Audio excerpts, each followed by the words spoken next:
So this weekend, Brian and Mercedes and I were just hanging out, and Brian starts talking about church history stuff, and I was like, hold it right there. I need to record this. So I ended up recording a long conversation where Brian and Mercedes were just sharing about the history of the movement of the Holy Spirit starting in 1900 and going up until present, and explaining the roots of the Pentecostal church and the difference between what's a Pentecostal, what's a charismatic, where did the term charismatic come from, who came up with that, what's just what does that mean, and there's a first wave, second wave, third wave in the whole Pentecostal charismatic movement. And so I think it's really important to learn the history. And Brian and Mercedes, they love history. They travel around and do ministry, and they're always studying history wherever they go. And so I busted out my phone and recorded them talking about it. I think it's just a really good, rich conversation, and hope that you guys enjoy it. Charles Parham had a really small, tiny little Bible school in Topeka, Kansas, and he was teaching on the book of Acts and the outpouring of the Spirit. He told his students to, take some time and examine this. What do you think it means? And he told them to, diligently examine it and, pray on this. What do you think this is saying to us? So the one lady, Agnes Osmond, yeah. She felt like, hey, there it is in the Bible. Why can't we have this? And she asked her mentor to pray for her, and that she actually got filled with the Holy Spirit, spoke in tongues, the whole thing. And that was like a breakthrough, because after she received it, other people started receiving it around her. And this was in the early 1900s? 1901. Okay. 1901. Yeah. So they went out, actually, from after she got this breakthrough, other people got it. Charles Parham, who had been teaching about it, hadn't even experienced it, but he got it after her. Well, because what happened was that people were, they would teach, when they would teach the Bible, they would teach about it, but they didn't know how to practice it. Well, and also the typical teaching of evangelicals and many people was, which is true, when you get saved, the Holy Spirit dwells in you. Mm-hmm. So the Holy Spirit already lives in you, and they would just talk about the baptism of the Holy Spirit as when you get saved, and they didn't differentiate. There is a empowering that also can happen. That happens, like Jesus, after the cross, he, in John 20, meets his disciples and says, receive the Holy Spirit. And you don't see any manifestations there. He breathed on them. So they, after the cross made the way with, paid for salvation, paid for sin, that God can now live inside of us. We are the temple of God now. So every Christian has that. So every Christian has the Holy Spirit. But after Jesus already tells them to receive the Holy Spirit, he says, now you shall be baptized. John 1:5. John baptized with water. In a few days you will be baptized in the Holy Spirit. So this is about the empowering for the release of the gifts. And also it says, John will baptize you with water, but one that comes after him, that's Jesus, will baptize you in the Holy Spirit and fire. So Jesus is the baptizer as well in the Holy Spirit. Holy Spirit. And so this is like Acts 1:8. You shall receive power and be my witnesses. This is empowering for witness, empowering for service, empowering to release the gifts, empowering to, be more intimate with God. It's just... So in God's providence, there was like a heightened hunger that happened. So what happened was in 1901. Exactly. 1901. Late 1800s. But so what happened is... And early 1900s. She had this, then they went out to Kansas City, and they began to share with people. So wild that happened in Kansas City. So Parham kept teaching. He also opened another Bible school in Texas, and one of the people that had spoken to him was associate of his. Remember the name of the woman? I can't think of her name. She was a black woman, and she told a guy named William Seymour about this, teaching and about what's going on. He got really hungry, and he started going to Charles Parham's Bible school and was hungry for the baptism of the Holy Spirit himself. Even though other people had received, he didn't receive right away. He had a bit of a, took a little time for him to get around to it, but he was hungry for it and, was seeking it and started teaching on it himself. He became William Seymour. Yeah, William Seymour. So he's the one who went out to L.A. From Kansas City. He went from Kansas to Topeka, Kansas. To Texas, Topeka, Kansas to Texas, out to LA, to Los Angeles, and he was gonna start preaching on this, and so he got him involved with this. And he was black, right? Yeah, he was black, blind in one eye. He was actually the son of emancipated slaves. He was the son of slaves. Yeah. They had been slaves and got emancipated after the Civil War. So his parents were slaves. slaves. His own parents they had been slaves. Yeah. So it's a pretty powerful story and that needs to be told just for this point of, the social situation today. People need to understand this, how God brought so much unity in the early Pentecostal churches. Racial between unity, blacks and whites and, Hispanics and stuff. Like nowhere else in the country was that happening except in the Pentecostal churches. It was a really rough road because got involved with what was a Nazarene church that called itself the Nazarene Church of the Pentecost back then. Something to that effect was their name. They took that out. They cut the Pentecost part off after they rejected the whole thing because he was supposed to preach at that church, and they found out, this guy's all into this new teaching about tongues and all that. So the day he was scheduled to preach, they saw him coming. They padlocked the church and locked him out so he couldn't even get in. Totally rejected him. And, wouldn't let him preach, Why didn't they just tell him not to come? I know. The door. They just excommunicated, basically. Lock the door. Yeah, they locked him out. It's funny that they saw it as a new teaching because actually they were the liberals. In Christianity, when you say liberal, it means that you're moving further away from biblical Christianity or more fundamental Christianity or Orthodox. And so people had slowly, through the centuries, moved away and become soft. Some people say soft cessationists or cessationists. Cessationists, we know that this gifts have ceased. But then a lot of people were soft cessationists where they didn't necessarily not believe that it could happen, but they just never saw it happen. It's like they weren't closed to the idea of healing or closed to the idea of, the Holy Spirit. But they didn't ever see at that point though, there was kind of a rejection from them. So he was kind of dismayed and went down to this person kind of opened the doors for him on Bonnie Bray Street. They started having meetings down there at a place. They had some place to meet. They started doing meetings, and before he even got it, this guy, I can't think of his first name, something Lee, he got baptized with the Holy Spirit, spoke in tongues. Other people did. Finally, William Seymour did too. Finally, it took him a while. He was preaching on it before he received it? Before he received it. And other people around him were receiving it, but he hadn't received it himself yet. And was William Seymour connected with Agnes? What's her name? Yeah. He got influenced by all that. Okay. So that's where he got it from. Yeah. That's where he got influenced by the whole thing. Notes is that when she received the baptism of the Holy Spirit, Agnes Osmond, she couldn't speak in English for 3 days. She was just stuck speaking in tongues for 3 days. Yeah. Wow. Yeah. So she really got it. Rattled. Yeah. And then there was about 30 something other students that got touched after that too, through what happened, including Charles Parham, who was teaching on it, but himself, he hadn't received it yet. He got it after her. So she's soon after her? Yeah, pretty soon after. The one who took a long time was William Seymour.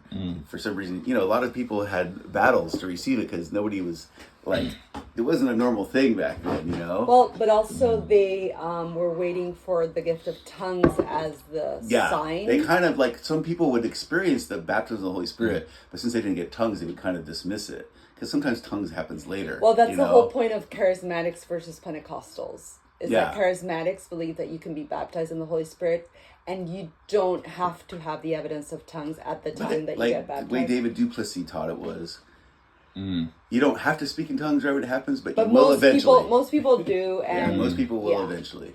But what happened too was this woman named, getting back to what I was saying, Lucy Farrow. She was the first African American to speak in tongues after Agnes Osmond. She's the first known black person. And so she influenced William Seymour she was a black preacher. It's like she had all these strikes used against her, in that day, because being black, being a woman, but she was a preacher. And she became one of, like, they called her like the queen of the Pentecostal movement, because she was one of the ones when the Azusa Street revival really got going. She would pray for people, and they would get like whacked in the spirit and filled with the Holy Spirit and speak in tongues all the time when she would pray for them. So she was the one who influenced William Seymour to go to Charles Parham's school, and then influenced him to go out to LA and take the ministry out there. And that's where he had these other people on Bonnie Bray Street down in downtown Los Angeles get filled. And then they kind of outgrew that place. The first place had this big porch. They started meeting on the porch because it was so full of the building. And then the porch collapsed because so many people started coming. And so they went to this little old church that had been kind of abandoned on Azusa Street and had become a feed and tackle barn. Started doing meetings there. And one of the things that happened, people were coming, but it wasn't huge. It was just people were getting interested in this. So the LA Times wrote a really derogatory piece about it, like totally ripping on it and just saying a bunch of strange fanatics are over in this barn doing weird, bizarre, spiritual, freaky things, and like kind of just totally criticizing it. But what it did was it had the effect of drawing all these people to it and checking it out. Yeah. So it started being like a full revival that went on for, like, in its peak for like about 3 years, drew all these people from different nations. All these people were super hungry coming out, and it caused all these churches to spread through the South, especially. So there was these churches called the Southern Pentecostal. Sometimes they would have the term holiness churches. Well, because they came out of the Wesley stuff. So they were the first churches that were integrated, multiracial, racial harmony, when you still had Jim Crow laws and all this stuff. So they were kind of forerunners with all that stuff, and having racial like healing after Civil War, after slavery, all this stuff. That the guy who touched on it a little bit is Robert Duvall in the movie The Apostle. He has this whole director's cut talking about this whole thing, about how they were so like ahead of their time with racial healing and all this stuff after all the stuff the U.S. had been through. So like Brian was pointing out, they were coming out of like these Nazarene backgrounds. They were coming out of like Wesleyan holiness. So they had this idea of like, you have to like wait for this second blessing, they would call it, to come. So the denominations that were formed out of Azusa came out of a certain stream of Christianity mostly. So there's the other streams, like the Lutherans, the Reformed, the Anglicans were of a different stream. They weren't Wesleyan. And they were the main ones who had rejected this Azusa Street. So many of the main lines just criticized it, rejected it. So when you get this prophecy from David Duplessis, it was like pointed out in the book that this was kind of heretical to the Pentecostal movement that was already established. Like, I was going to touch those people who persecuted us and vilified us and went after us. And it was like unthinkable to them that God would actually go after them and get them filled with the Holy Spirit. So one of the barriers that had been... So there was some animosity. Lingering. I mean, the things that were said, I don't even like to repeat them because they're so vile. Yeah, like Ari Tori said some really horrible things. It's really evil the way they would criticize it and just accuse it of being satanic, basically. They just went after them really hard. And these were major leaders, that attacked it so hard, Yeah, so there was a lot of like... But things would happen that were crazy. One of the early ministers that came out of that, you had the Assemblies of God come out of the Pentecostal Revival, Foursquare Church a little later, Church of God in Christ. A lot of different churches, denominations grew out of this. Amy Semple McPherson, she was like a missionary who got completely devastated in China because her husband died on the mission field, came back completely forlorn and just felt forsaken, and she experienced the baptism of the Holy Spirit, and God started calling her to preach, and she's like, I'm a woman, I can't go around preaching, but the Lord was like, no, I've called you. She was like in the 40s, 30s, 40s. 20s, 30s, 40s. Yeah, 20s, 30s. She started in the 20s. So 20s, okay. Pentecostal thing was still happening, even though the full peak of the revival had already peaked. Just like the Jesus people, the thing just kept flowing, even though the revival had had its peak. God still keeps moving even after the peak of things, And so she's one of the people who really spread it because she got filled with the Holy Spirit, started going around the country and preaching. Then she established a church in LA. And she would do all this drama, like Angela's Temple. Yeah, what would she do? She did Dramas. dramas. Yeah, she did.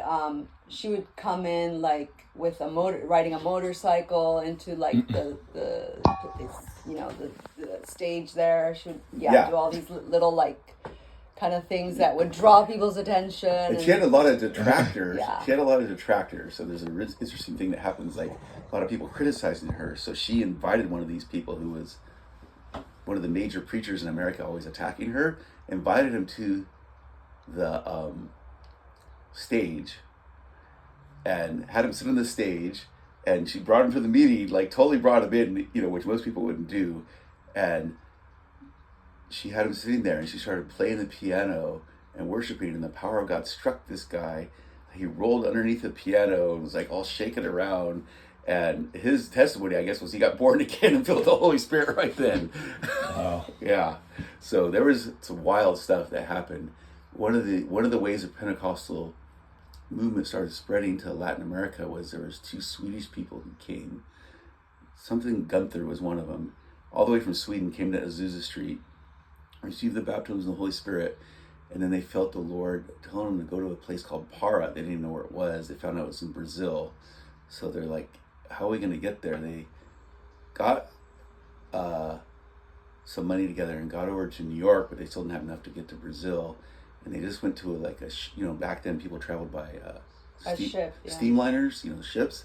So they just went to this, what do you call it, like the berth or the place where they do the docks, whatever, and waited around. And someone just, one day, they're waiting there, starts talking to them and gives them the money to, for the tickets to go. Someone they didn't even know just gave them the money for the tickets to go to Brazil. And they found some little church in Para, Brazil, where they felt the Lord called them, and they started sharing about what they'd experienced. And of course, the church kicked them out, just like, get out of here. And like, actually, some of the people. And was this connected to Amy Semple McPherson, or what? This is just like how the Pentecostal movement. I'm just sharing different started threads. Spreading. What year is this? This is in the, I think probably teens, 19-teens. Yeah. Okay. After Azusa Street, they had experienced it, and then they went out. And so what happened is, in Latin America, this little seed, the church they went to kicked them out, but people who heard their testimony were hungry. So it was just a small group. They started meeting, thinking a home, and started having Pentecostal meetings with people getting filled. More people started coming. So this is one of the first Pentecostal things. If you look at this book right here, Spiritual Power and Church Growth, it's all about how the Holy Spirit spread the gospel throughout Latin America in radical ways in the early part of the century, but through the whole 20th century. Yeah, and so basically because of where the Pentecostal movement had come from the churches that it came from, and then who it touched, and what denominations, and because of the theology, the differences in theology, it didn't touch mainline churches. Anglicans, Episcopalians, they had to become, these new denominations in order to partake. Like, new denominations, new wineskins, new denominations, new churches were birthed out of the Pentecostal revival. So it became kind of its own thing, separate and distinct from a lot of the mainline churches. So what was people don't understand that you being a Pentecostal pre-1960s, 70s in America was like you were the scum of the earth. If you were Pentecostal, you're just looked down on, vilified much. Poor class. You're just like looked at as a theological idiot to a lot of the mainstream people, like a heretic, like really vilified.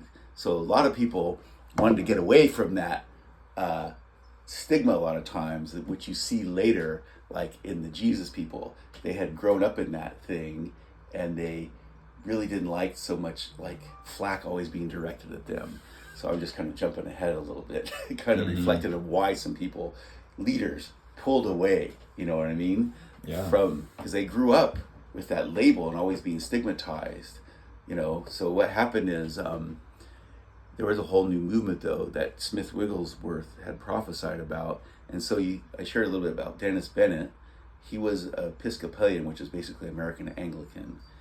And these missionaries, if you ever heard of Jackie Pullinger, she went to Hong Kong.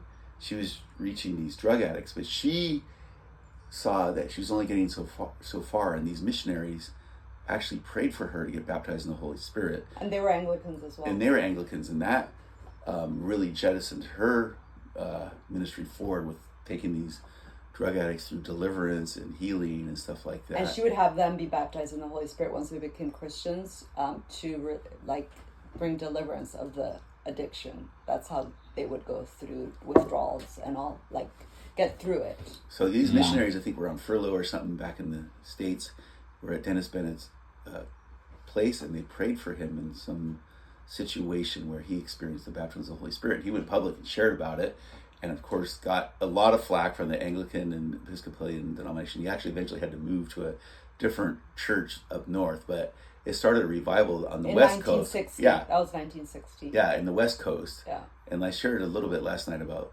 the East Coast. Was Harold, having been a Lutheran, he went to a Lutheran church. His dad was a pastor.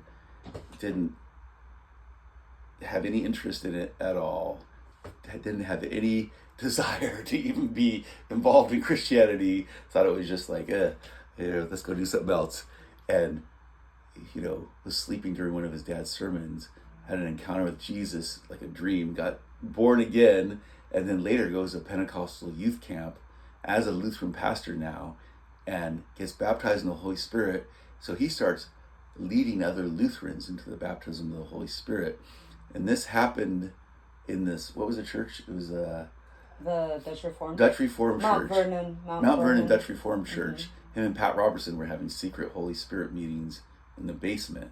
Pat Robertson became a huge known guy. I had no idea Pat Robertson was connected to all that. Harold was his kind of mentor. Was the first time to use the word charisma and charismatic in that way, like to differentiate the movement that was happening now from the Pentecostal movement. He's credited with coining the term charismatic. Actually, Harold. And he's known as Mr. Charisma and the first charismatic, because he was the first mainline person to get baptized in the Holy Spirit. And he was Lutheran. And he was stay Lutheran, and then stay Lutheran. They tried to kick him out, but so that's what's charismatic. When you define charismatic, that's where it started. Yeah. And it's second wave. So Peter Wagner was the one that coined those terms: first wave, second wave, and third wave. And so first wave was Azusa Street becoming a Pentecostal. So you became a whole new denomination. You were part of a series of different denominations. The second wave was charismatic, and starting in 1960 with Dennis Bennett on the West Coast, Harold Bredesen on the East Coast. So he stayed Anglican, Dennis Bennett, and he led other Anglicans, other Episcopalians, and so did Harold as a Lutheran, led other Lutherans and other mainline denominations, Episcopalians, Presbyterians. It just spread throughout the country. So that was like. And then hold on. And then there's a third wave. A right? third wave is Jesus People and Vineyard. It's like is the Peter beginning. Wagner is like anything after the Pentecostal and charismatic thing, he calls the third wave, which kind of connects together mostly the Jesus People and the Mother's Day outpouring that became the Vineyard. And the difference with them is that they were evangelicals. They were non-denominational. Like at Vineyard in the beginning said, we're not a denomination. We're Same thing with Calvary Chapel. We're non-denominational. And you used to probably get the little bulletin thing on the back of the Sunday notes that said, we are not as a denomination as such. We're not opposed to denominations, but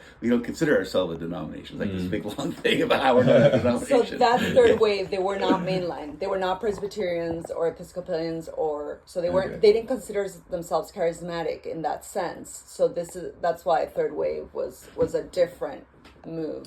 So people they didn't consider themselves charismatic. Yeah, some of them didn't. Well, we're all part of the move of the Holy Spirit, and some people would use the term charismatic. Now they would use it. They would associate themselves closer to the charismatic movement than they would the Pentecostal, but it's all the same Holy Spirit. It's just different groups that had, received at different times. So the third wave, like John Wimber, Randy Clark later, John and Carol Arnott, all that's part of like the third wave. All these things, the Jesus People, it's all kind of the third wave that.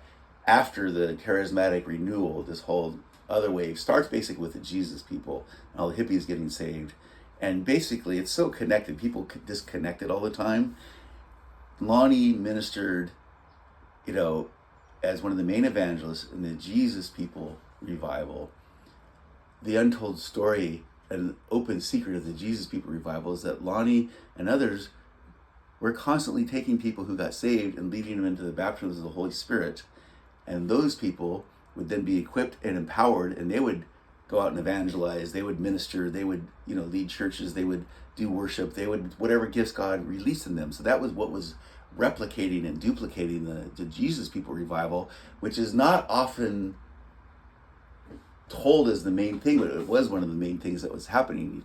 We were listening to a testimony of Fred Waugh, who was, one of the main guys that worked with Lonnie in, starting what became Greg Laurie's church. He's like, that was a regular practice. We'd lead people to the Lord, and we'd take them up to my place, and we'd pray for them to get baptized in the Holy Spirit, get healed with whatever they need healing for, inner healing, whatever, get freed, get delivered, and then they would start ministering themselves. And so this is how it grew so much.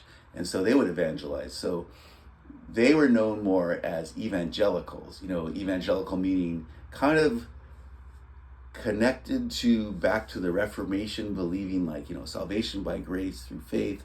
It's the gift of God.